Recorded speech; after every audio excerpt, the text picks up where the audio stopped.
former Defense Minister Mariya Ahmed Didi says that India has been our 9/11 call.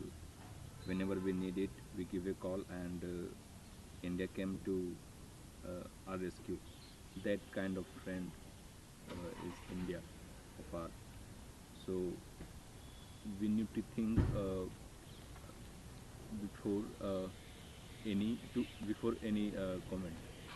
Well, it's like this. Incidentally, the deputy minister who made those derogatory remarks, she was in Delhi some years ago doing a course at the IIPA, Indian Institute of Public Administration. Okay? Yeah. Now, that India, is a sort of emergency call number for Maldives is very clear. Go back to 1988 when there was a coup attempt in Maldives. A coup attempt which had almost succeeded. Okay? What happened then? Indian Prime Minister was Rajiv Gandhi. Yeah. India sent its forces. The coup was foiled. And did the Indian military stay there? No. After the,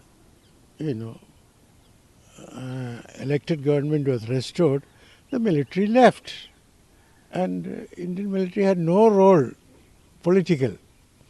We just foiled the coup. So Maldives should understand that India has absolutely no aggressive intentions towards Maldives. Absolutely. Second thing which Maldives should understand, and here I would say both Maldives and India should understand, is that you cannot change neighbors. Never. Third thing both Maldives and India should understand is that whenever there is a little sort of dispute or confrontation, the business of diplomacy is to de-escalate it, not to escalate it. Now let's look at what happened.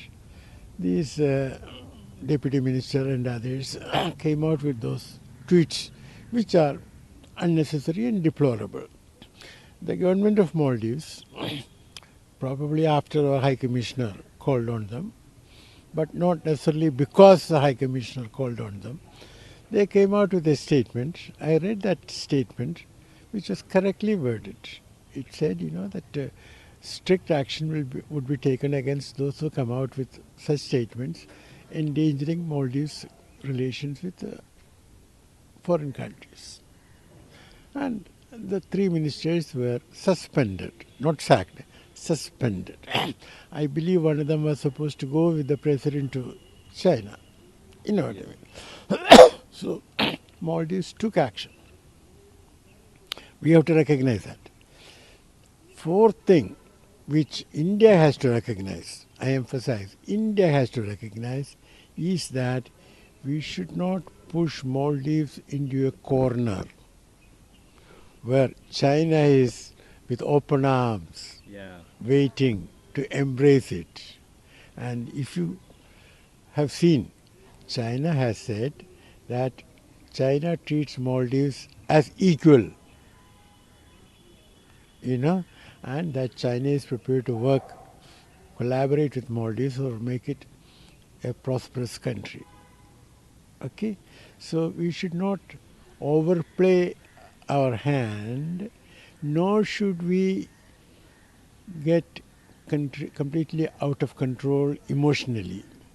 It is true that Maldives is dependent on Indian tourists to a great extent. But that doesn't mean that, we should stop going to Maldives. You know what I mean? So I think Maldives is showing, what shall I say, patience. The government of Maldives is not coming out with any statement. Yes.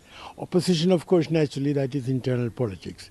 Now, last point I want to make is that this current president of Maldives, he came out on the basis of of a manifesto saying that he would get Indian military presence eliminated. Okay, and one of the demands was for withdrawing the helicopters. We could have easily done that. We could have told them, okay, we are withdrawing these helicopters, but you can employ a private Indian company. You see, we, implication is that you can't employ a Chinese company because if the purpose is medical emergency, are they going to take the patients all the way to China? No, never. Okay, so we could have, So what I mean is that we should have given him a face-saving formula. That is diplomacy. I know that you have some sensitivities. You have made promises to your voters. You have been elected, so you have to show something. Okay, then I help you do that, but up to a point, taking care of my interests. So we have to play this carefully. We should not, overdo it.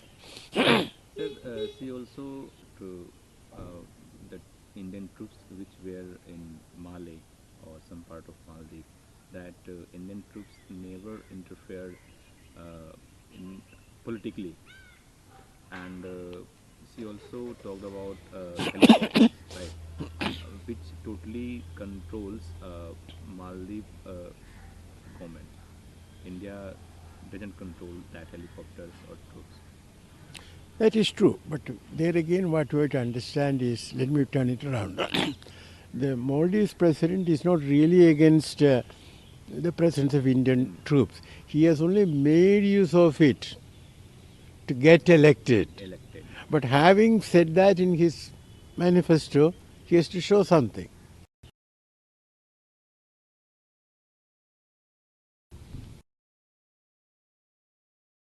Convinced deeply that Indian military presence is going to hurt Maldives or has hurt Maldives. No. So you have to understand the internal politics. And Modi's post, a lot of people canceling visit of Maldives. Even sir, make my trip officer says that after PM Modi's Lakshadweep visit, 3,400% increase searches on platform Make My Trip about Lakshadweep. So we need to make bases in Lakshadweep. I'll put it this way. We should develop Lakshadweep. Yeah. Prime Minister Modi also spoke about Andaman Nicobar. We should develop these islands for tourism purposes. But there is no contradiction between, Maldives enhancing its tourism revenue and our sort of, getting more tourists to, there is in the, how shall I put it, in the tourism pond, there is space for so many swimmers. It's Yeah. not that, just only 2, 3. No, there is an expanding pool. So we should not mix up things. You know what I mean. Thank you. Thank you.